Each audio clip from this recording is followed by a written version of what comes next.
Nag-check lang kasi kulang nga eh. Baka mamaya lima silang bisita ko tapos hindi, marami pa to. Bibilangin ko kasi wait lang.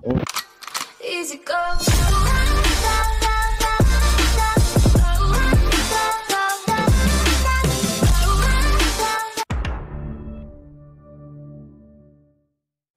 wala na. Okay, kuya, good evening. Oh, ikaw na naman? Oh. So, tiger look ka. Oh. Ikaw na. So, tiger look din eh. Relax, bibili ako. May bisita kasi ako sa bahay. So, 5 sila. Binigyan ng isa namin dito. Oo nga eh, kaya magpe-flex ako sa kanila syempre. Eh, wala na ako maluto. Kayo lang naman yung tindahan dito. Ay, sigurado mo bibili dito ah. Bibili dito ah. Oo, ito. Ito lang yung amin ko eh. Kayo masyado kayong high blood eh. Isaw na lang eh. Pati may customer pang bumibili sa inyo, lagi kayong galit. Isaw na lang yung meron. Oo. Isaw na lang. Wala na kasi akong choice eh. Tingnan mo. Oh, wala naman tindahan dito, kayo lang. Mamili ka na kung anong bibili Oh, ko. galit ka. Gago! Andali. O, sige. Pabili akong isaw. Isaw? Nang isaw. Ilan ba lahat yung isaw nyo? Ito na lang. Niluto na namin lahat. Eh, walang fresh. Yung ano sana, hindi pa luto. Ay, bagong luto lang Ay, yan. bago yan.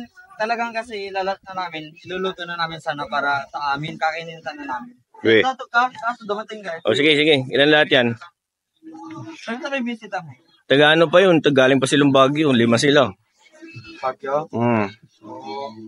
Bilangin ko muna. Go. Okay. 2, 3, 4, 5, 6. Baka meron pa dun sa loob, kuya. Wala na. Hindi, talaga last toto nilagyan na namin talaga. Nakatiwala sa mukha mo. Talaga. Nakatiwala sa mukha mo. Nakatiwala sa mukha mo. 2, 3, 4, 5, 6, 7, 8, 9. Check mo doon sa freezer nyo. Hindi kasi kami nag-stock lahat na namin bago. Yung isa namin. Parang nakakaloko to ah. Binibilang, ginugulo mo yung... Hindi na. Parang nakakaloko to ah. Binibilang, ginugulo mo yung... Hindi, nag-check lang kasi kulang nga eh. Baka mamaya 5 silang bisita ko tapos... Hindi, marami pa to. Bibilangin ko kasi wait lang. Sige. 2, 3, 4, 5, 6, 7, 8, 9, 10, 11, 12, 13, 14, 15, 16, 17, 18, 19, 20. Ilan? 200. Saan nga pabalot ko lang na. Oh, teka lang. Uy, wait lang kuya, wait lang. 5 lang. What the fuck? Wait lang. 5 lang. Ay, anak ng...